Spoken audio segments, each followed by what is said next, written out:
if the regime tries to consolidate its hold.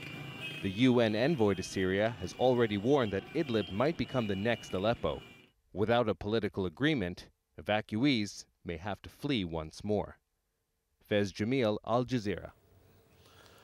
Nader Hashemi is the director of the Center for Middle East Studies at the University of Denver. He's also the author of the book, The Syria Dilemma. Joins me from Denver via Skype. Good to have you on Al Jazeera, sir. As we just heard, you know, Idlib is in the eyesight of the Assad regime. Was it really, and is it really, the only logical location for people from East Aleppo to go to? Is there nowhere else?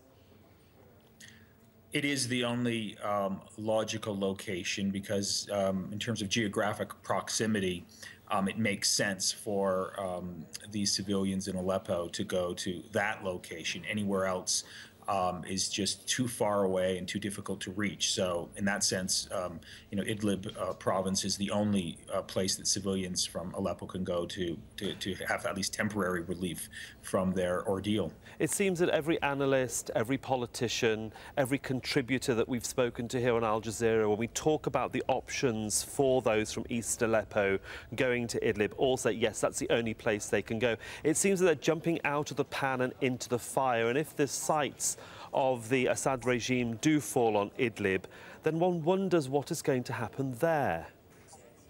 Well, I think we've already seen a preview of what will happen there. We're seeing it in Aleppo as we speak, and so this just highlights the you know, the moral abomination that the conflict in Syria has become, largely as a result of the policies of the Assad regime, backed by Iran and Russia. And so you know, the situation looks bleak, but in many ways, as you sort of are indicating, perhaps the worst is yet to come. Russia is trying to tout this potential roundtable talk in Kazakhstan, to which I think they are hoping Saudi Arabia, Iran, Qatar would be involved, but not the European Union and not the US. Russia is trying to play peacemaker in all of this, even though it's actually one of the aggressors, some would say.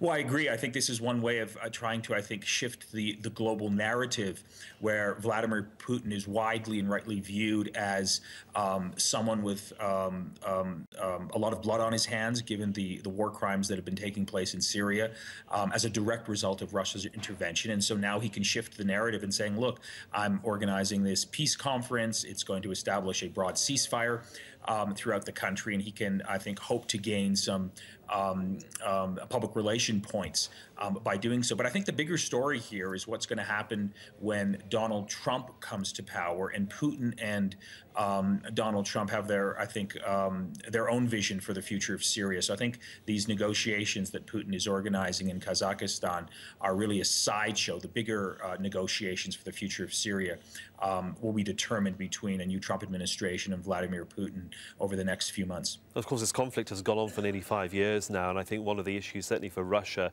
is that, or some people have suggested on Al Jazeera, that they want to try and find a quick resolution to this conflict, and they have to do that because at the moment Russia's economy is really down in the pan, and of course they've just had sanctions reimposed by the European Union. They haven't got very many friends internationally, and so they're fighting on all fronts really to try and get their international reputation rejuvenated, perhaps. That's true. We don't know how long Russia can sustain its war effort in Syria. They've been doing it for a lot longer than anyone else predicted. But in terms of Russia having no friends in the international community, I mean, as everyone knows who's following domestic politics, Russia now has a major ally in the Trump administration. All of his closest foreign policy advisors are deeply connected to Russia. So I think the future looks very good from Putin's perspective, and I don't think he's very much worried. I think the big concern was what would happen if Hillary Clinton came into power, which is why we've seen this hacking scandal and why Russia and Putin in particular played an important role in trying to influence the outcome of the U.S. presidential election. Well, for the moment, we'll leave it there. But Nader Hashemi, thanks very much for your insight on the subject of Syria. Thank you. Thank you.